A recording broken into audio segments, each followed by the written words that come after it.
if I hear someone damning Paul McCartney, I tend to agree with them.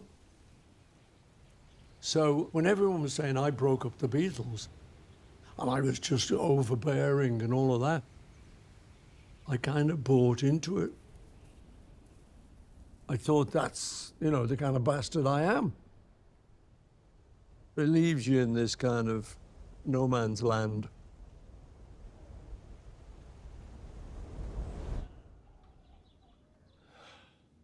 But the truth, John had come in one day and said he was leaving the Beatles. He said, it's kind of exciting.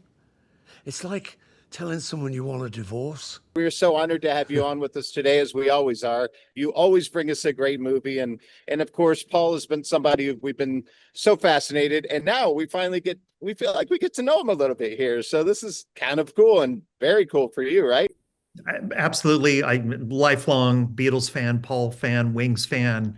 And, I think my goal was just to try and show a part of Paul that we haven't really seen before. And you got access to so much footage and so many great things. It must be the hardest thing in the world to pare this down into one movie, right? Yeah, but that's the fun part too. It's the going through the photos. Paul married a photographer, Linda.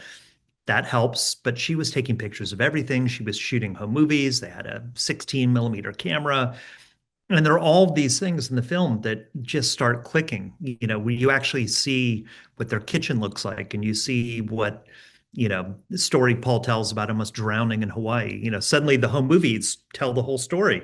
Like, oh my God, like that's all real. So, I that's why I wanted to make the film immersively. All the interviews are audio because the archive was so strong. You could just be in that time period the whole time. You could stay in that trance.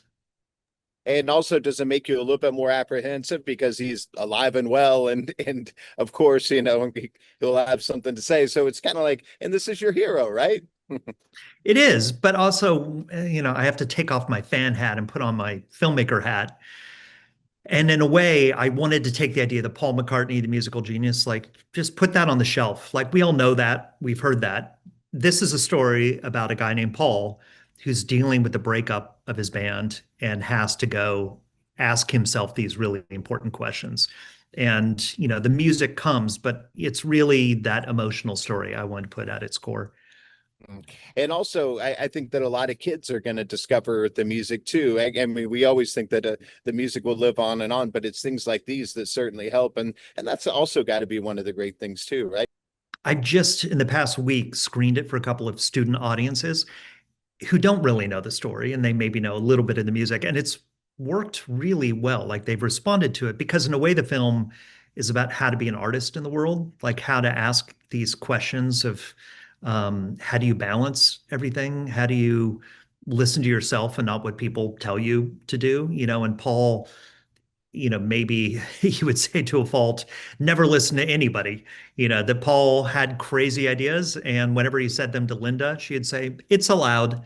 And so he would go and, the word he said, it was all rather madcap. I love that. And so now, of course, students are looking at what you're doing and they're thinking, see, I'd love to do that, but it's certainly so much harder than people can imagine. What do you tell those kids that want to tell great stories like you do? I mean, the great thing about documentary is now you can just do it on your phone. You know, uh, there are moments where I've just pulled out my phone and started shooting, and you're like, maybe this becomes a film. I mean, it's that part of it is so much easier. So I feel like it's so much easier to start making a film now than it was when I started.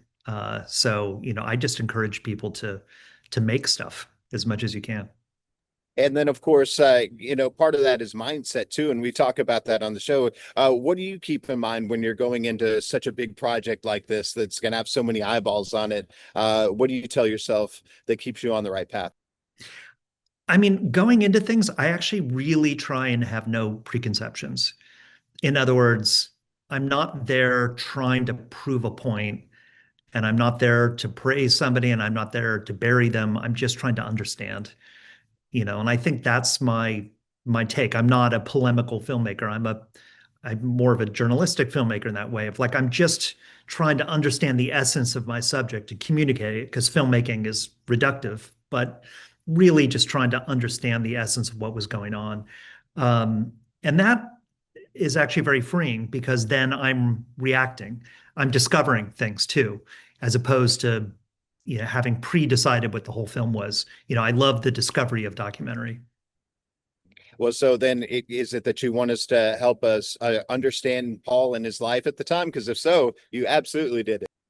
Yeah, and I wanted to understand why Paul did what he did in that time, and I think there are all kinds of other things that come out of that, whether it's the music or the the art, but I think it's really, to me, just about understanding the real person as opposed to the facade. And Paul, even in the documentary, talks about the Paul McCartney fellow, this kind of public figure, and that part of the journey of the 1970s was that he didn't have to be so separate anymore. He could just be Paul, and that's kind of the story of self-actualization, I think, that he goes on in this decade.